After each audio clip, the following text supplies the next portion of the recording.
Assalamualaikum warahmatullahi wabarakatuh.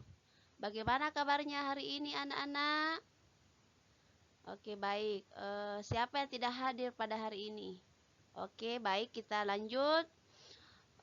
Materi pada hari ini pada pertemuan pertama yaitu menjalin hidup penuh manfaat dengan menghindari berpoya-poya, ria, sum'ah. Selanjutnya,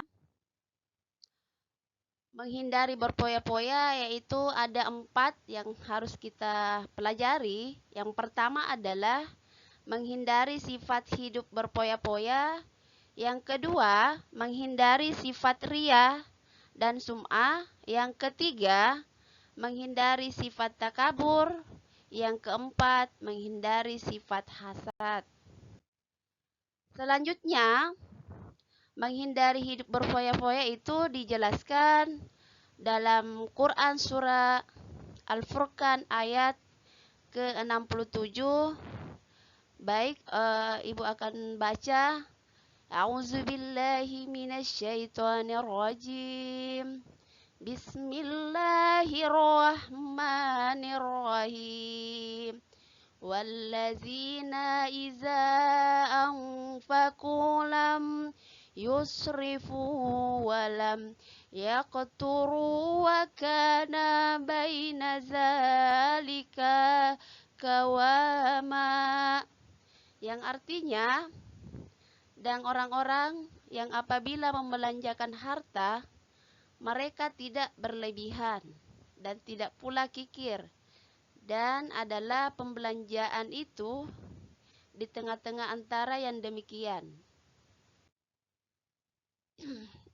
Quran surah Al-Isra ayat ke-26 yang bunyinya wa atizal qurba haqqahu wal miskina wa banas sabili wa la tubashshira tabsira, yang artinya, dan berikanlah kepada keluarga-keluarga yang dekat akan haknya, kepada orang miskin dan orang-orang yang dalam perjalanan, dan janganlah kamu menghambur-hamburkan hartamu secara boros.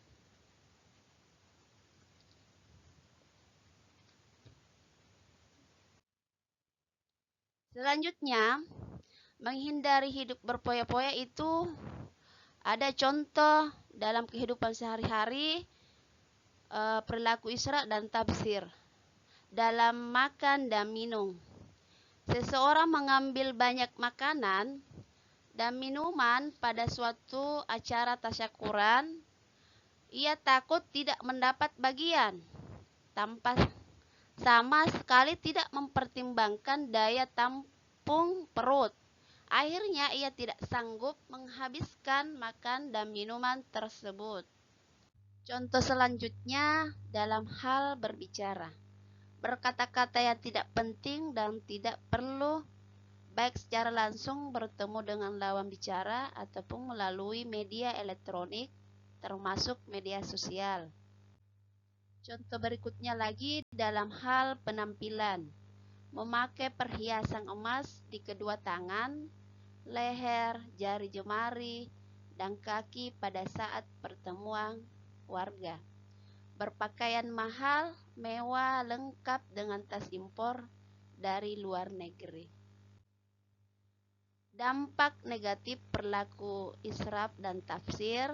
Yang pertama adalah terlalu sibuk mengurusi kebahagiaan duniawi, melalaikan akhirat.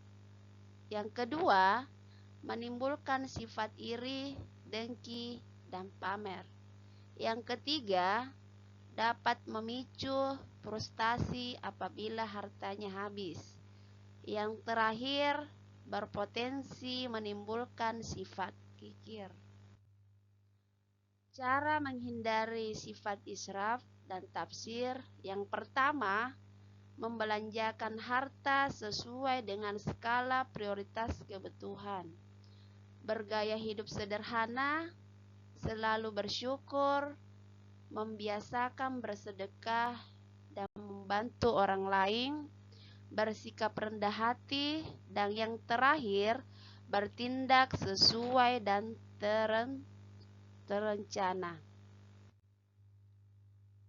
Berikutnya, menghindari sifat riya dan sum'ah.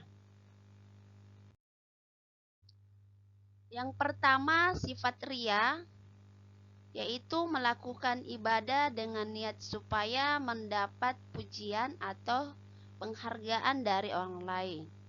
Sedangkan sum'ah adalah memberitahukan atau memperdengarkan amal ibadah yang dilakukan kepada orang lain agar dirinya mendapatkan pujian atau sanjungan.